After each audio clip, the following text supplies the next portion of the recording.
My younger brother wanted to visit a haunted school for Halloween. He recently fell in love with ghost hunting YouTube channels, but wasn't ready to buy all the equipment to go on a hunt himself. But he wanted to still go to any haunted locations. I didn't exactly have the time to drive him around. I kept putting off hanging out with him until now. At first, the plan was to just drop him off at the school and pick him up later. Ben was 15 after all. The principal refused to let him explore the school alone, which I understood. I traded my shift and packed up my sibling for a boring day out. Sorry, you're stuck with me for a few hours. Wouldn't you rather go to a Halloween party instead of hanging out with me? I joked to him on the drive to the school. He didn't look as excited as I expected when he got into the car. Maybe he was a bit nervous. I wasn't invited to one, he said in an even voice, but I could tell he was upset. I shouldn't have brought up his lack of social life. He was a shy, nerdy kid. It's not as if he didn't have any friends. They just preferred to play games online rather than hang out together. Well, I bet they're all lame parties anyway. Who cares about drunk people dressed in skimpy costumes when you could explore a haunted school? I said, trying to lighten the mood. He smiled and I relaxed a little. Sorry, you gave up a shift for me, Ben commented, and the mood shifted again. I shook my head, not wanting to have this sort of conversation. I traded a shift, not gave it away. Don't worry about it. Money has been tight for us the past few years. We all made sure Ben got what he needed and some of what he wanted. I got a job early to help pay for things. He wasn't a dumb kid. He noticed the extra shifts and penny pinching. I think he felt guilty that he hadn't been able to find a side hustle that brought in money aside from mowing lawns in the summertime. We arrived at the school after nearly an hour of driving. The light of the afternoon was orange due to the season. I didn't know how long Benny wanted to stay here. An hour, 2, until nighttime. The building didn't appear special. It was older. Ben told me it was built in the 60s. And it was still in use aside from some rooms being off limits. A man met us at the front doors inside. He was tall and thin with tied back black hair. I didn't expect the principal to look like him. Instead of a balding middle-aged plump man, he was a handsome, slightly older man with hints of wrinkles at the corner of his eyes. Thank you for sharing your time and letting us explode tonight, I said to the man and shook his hand. Ben awkwardly did the same, nodding and acting nervous around a stranger. Normally he wasn't this shy. This is Ben. He was the one who asked permission, right, mister? I trailed off, not remembering his name. Chambers, the principal, was helpfully added. I don't mind giving up my Halloween to help a young man with a report. It's not often students are interested in the history of this building, he explained. Report. I glanced at my brother and he looked away. So that's why he was acting weird. He lied to be able to hang around this building tonight. It was a harmless white lie, but I decided to make my brother actually do a report and send it to Mr. Chambers as a thank you for his time. A gust of wind rattled the front doors. I looked over my shoulder to see the sky suddenly grey. I didn't remember seeing dark clouds when we walked inside. A small rumble came under our feet. It wasn't as loud as thunder, but what else would it be? No one else seemed to notice. Mr. Chambers gestured for us to start walking down the hallway as he started to go into details of the school. I only half paid attention. I had graduated high school a year ago. Since then, I worked my butt off to save up for college. I was accepted into a course and would start next fall. Being inside a high school felt odd.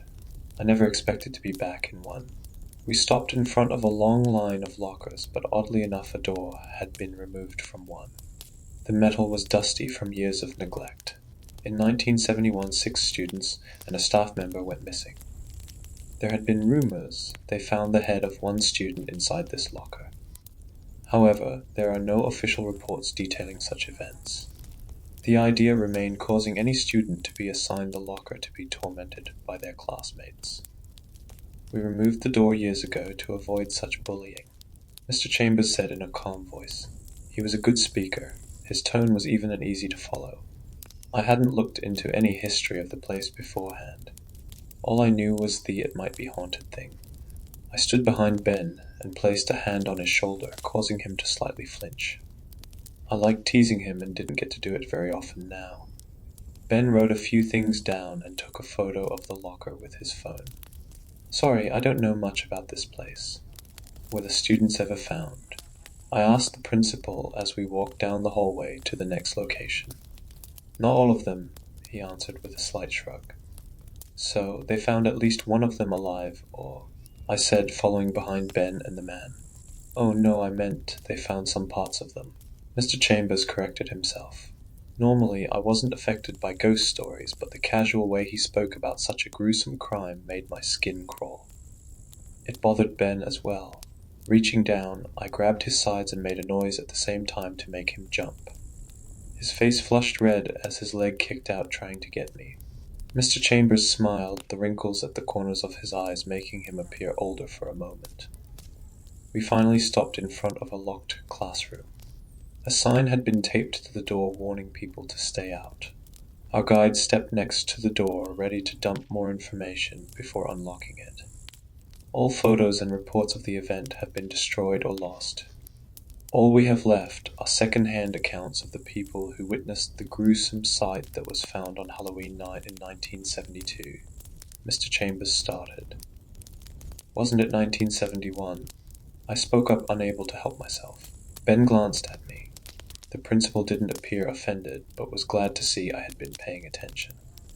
"Yes, the 7 people went missing in 1971. Their bodies only appeared a year later. Pieces of the 6 students were found inside this classroom, arranged in a way people described to be a part of a ritual. All the heads were missing. They all appeared healthy before their deaths, as if they were taken care of over the year they went missing. Since there are no photos and sparse eyewitness accounts, no official details of the ritual-like crime are available." Benny appeared interested. He was so engrossed in the story I bet he would jump out of his skin if I grabbed him again. I held off, crossing my arms. This all felt like a weak story to me. Did the ritual thing even happen? Or do you think stories got exaggerated over time? I suggested only to have Ben kick my shin. Mr. Chambers softly laughed at us and nodded his head. "That's entirely possible," he agreed, which disappointed my little brother. "There are simply not enough facts in this case. What is known for certain is the 7 people disappeared. 6 students were found inside this classroom a year later, with pieces missing. The staff member was never found. Due to the lack of information, countless rumors spread. A few stuck. Most claimed the staff member killed the students in some sort of satanic ritual. The police handling the case was a small, inexperienced department and never solved the case. That added to the rumors. It was a long time ago.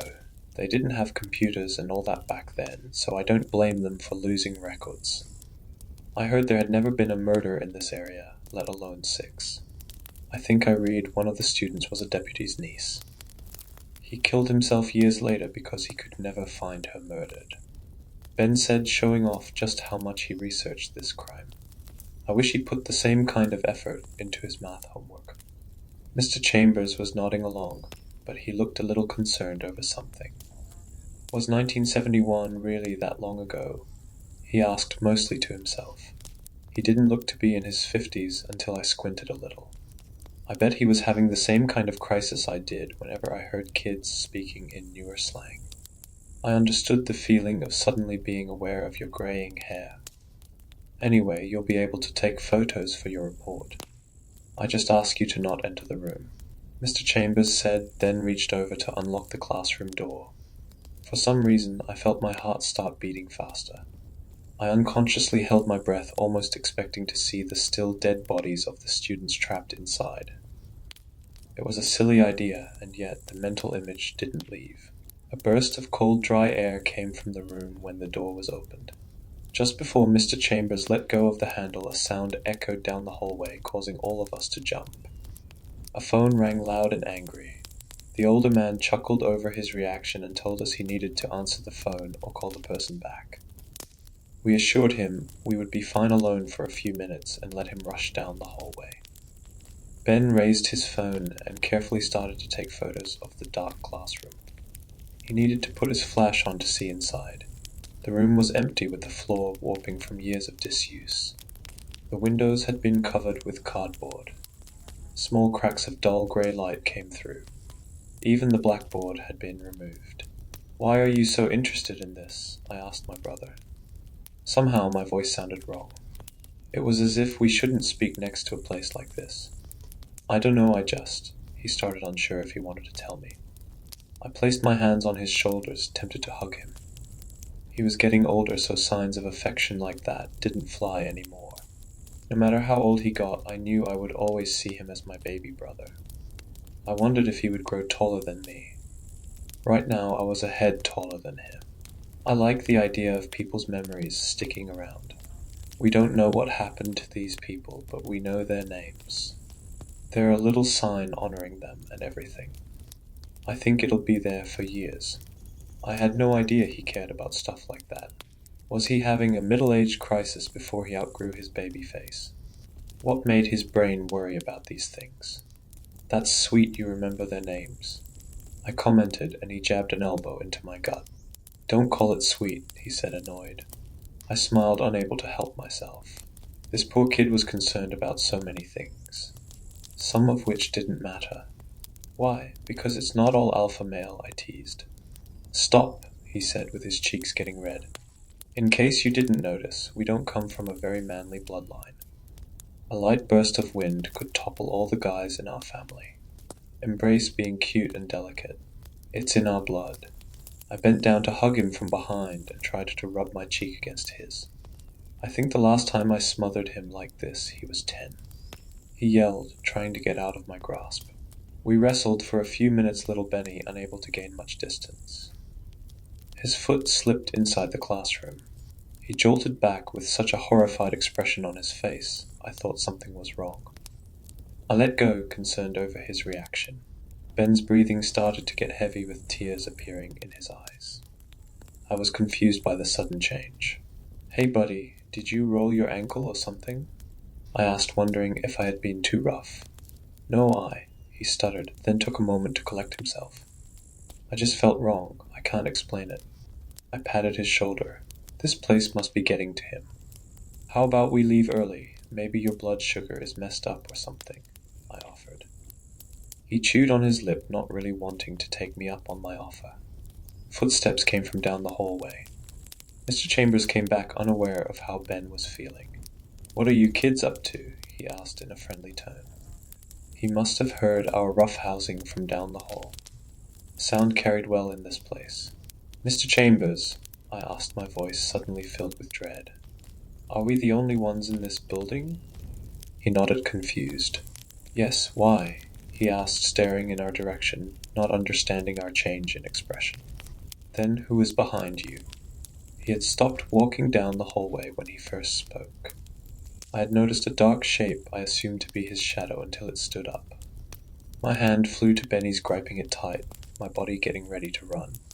The shadow looked to be a very tall and thin person lacking any features. Then a smile appeared on its face just as Mr. Chambers turned to look at it.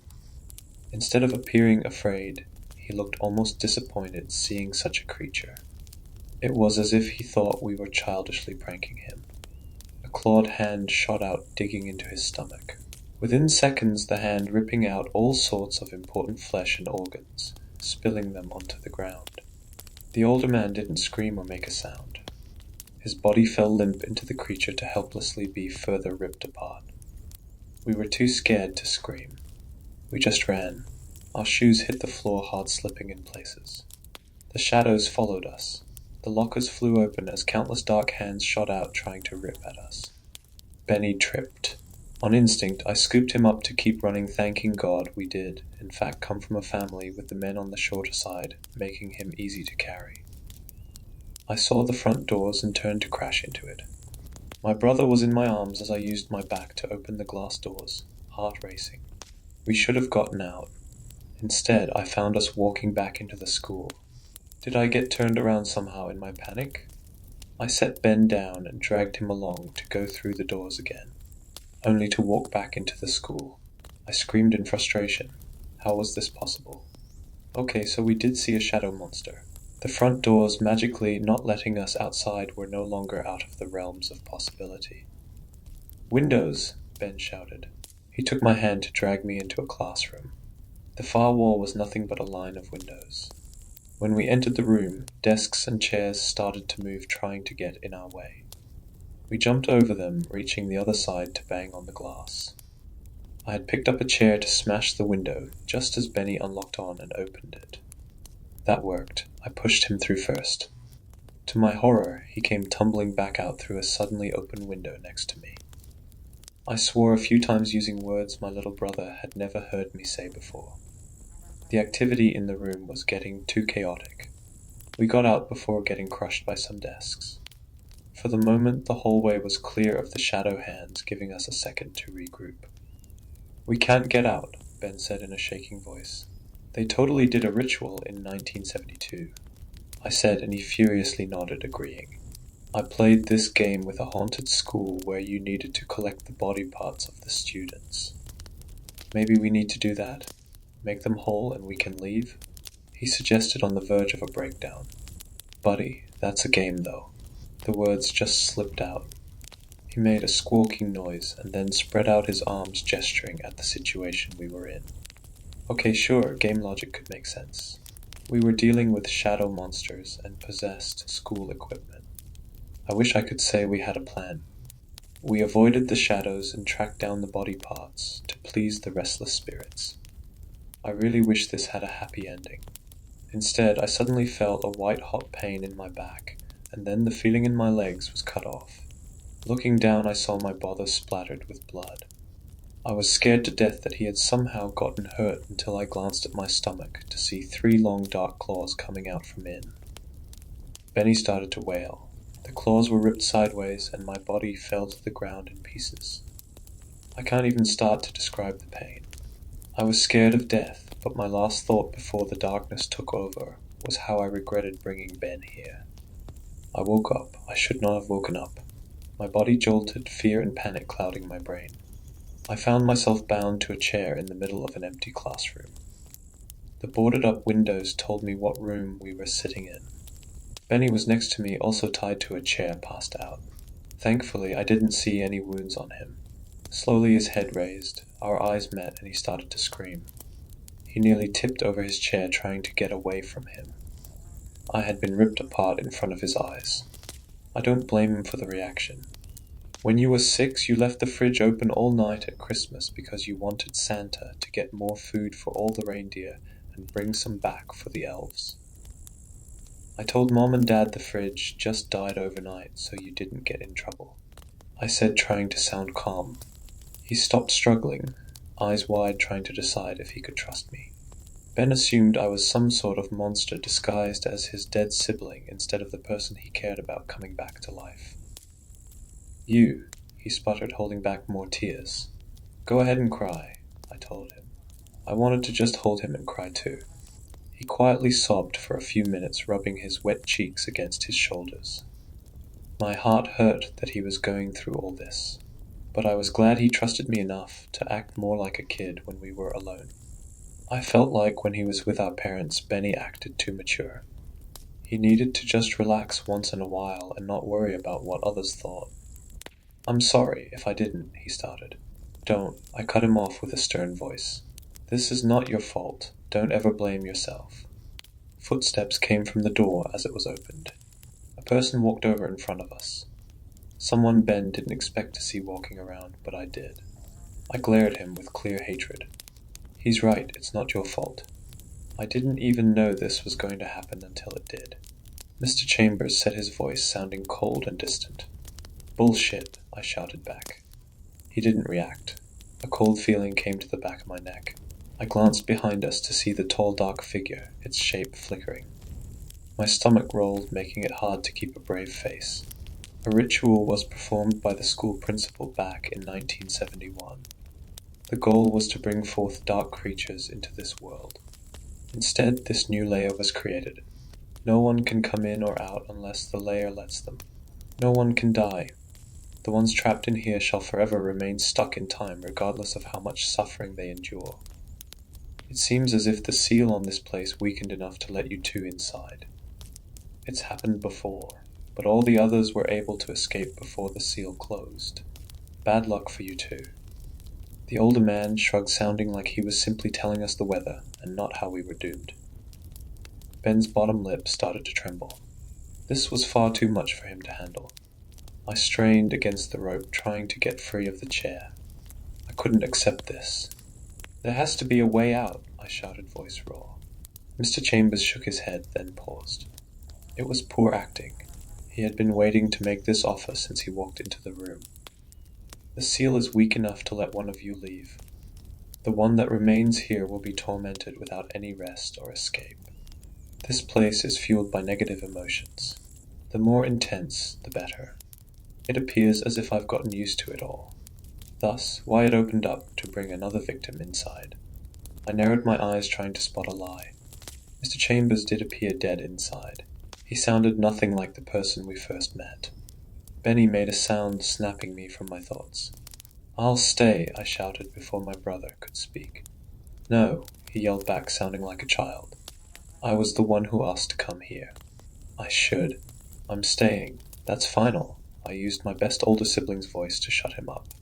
He lowered his head, failing to hold back more tears. It hurt so much seeing him like this. I don't think there could be any physical pain these monsters could inflict that would ever be greater than how I felt at that moment. "I don't want you to leave. I barely have any friends. I just wanted us to hang out before you left for college. I can't." My heart sank deeper into my chest. I wasn't aware he had been that stressed out about me moving away next year. Mr. Chambers watched us with a cold and emotionless expression. He didn't care which one of us stayed, as long as he had a new plaything. "Benny, listen to me. I love you. No matter where I am or how much time passes, that will never change. You're a great person. You just need to see that. I know you'll make friends. You don't need that many. You'll find a person who will see how special you are." "I'm a baby," he sniffled. "So what? Be immature. Keep playing the games you like and collect awesome toys. You can be 40 and still have the same interests you did when you were a teenager. Just keep being you. You're a good, kind person. That's all that matters." He raised his head and I put on my best smile. I wanted to see him grow up.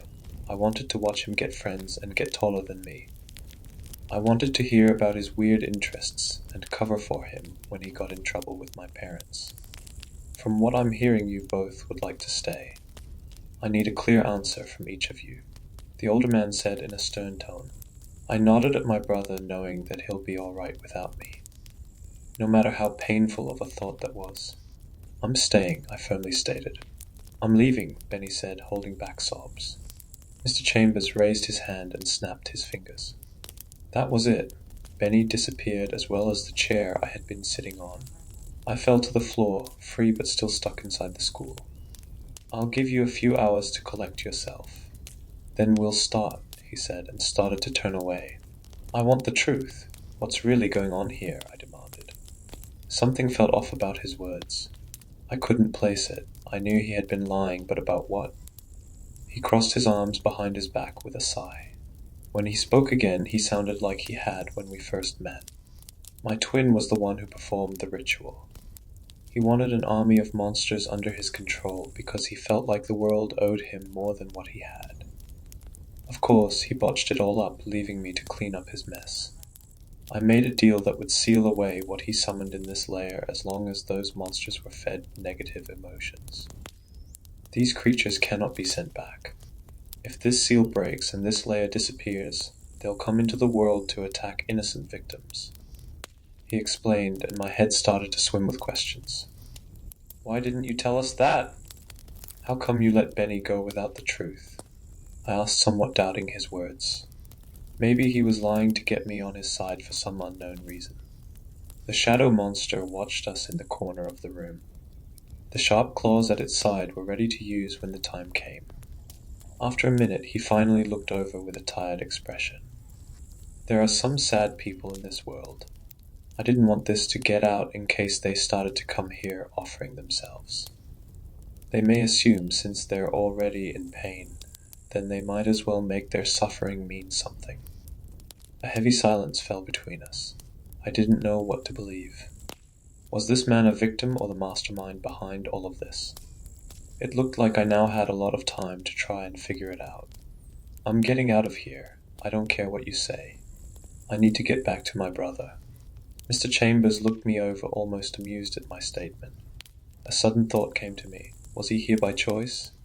Or did his bother to force him to stay all those years ago? And what happened to his twin? As if able to read my thoughts to speak again. If I had a better relationship with my brother, then all of this may not have happened. Instead, we both got dragged into the trouble he caused. While you're here, feel free to fight back and insult him all you want. He earned it. A cold breath appeared at the base of my neck. A pair of dark-clawed fingers wrapped around my shoulders from behind. A deep cold dread came to my stomach that made it impossible to turn around and face what was just out of sight. The man who wanted power became twisted into something beyond human, and he had been hurting the only one who ever cared about him for years. The hands fell away, letting me breathe again. Mr. Chambers left the room after giving my cell phone an interested glance. I guessed he hadn't seen them too often and wasn't certain of what they could do. The signal was weak. No calls got through.